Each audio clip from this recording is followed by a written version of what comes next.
This is the Lone Crater YouTube. We hope this video helps. Set a 2-week study map that allocates 45-minute sessions per body system and includes 3 review cycles. Begin by listing all major systems and rank them by exam weight and personal weakness.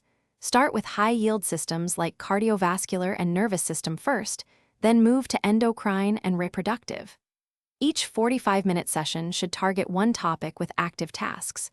Read one section, draw one diagram, and make 10-15 flashcards. Schedule 10-minute breaks after each 45-minute session to maintain focus and retention.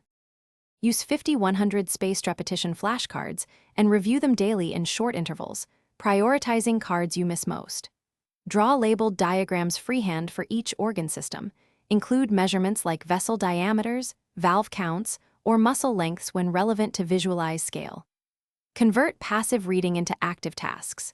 Create concept maps, answer end-of-chapter questions aloud, and summarize processes in 60-90 seconds. Teach a peer or record a 5-minute summary to reinforce retrieval, expose gaps, and force concise explanations for physiology mechanisms.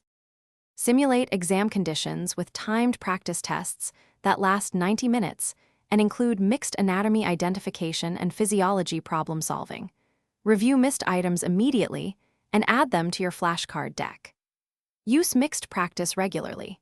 Combine labeling structures and solving homeostases or cardiac output calculations in one 60-90-minute session to build integrated thinking. Allocate one full day 2 days before the exam for rapid high-yield review, focusing on weak areas, one-page system summaries, and rapid flashcard.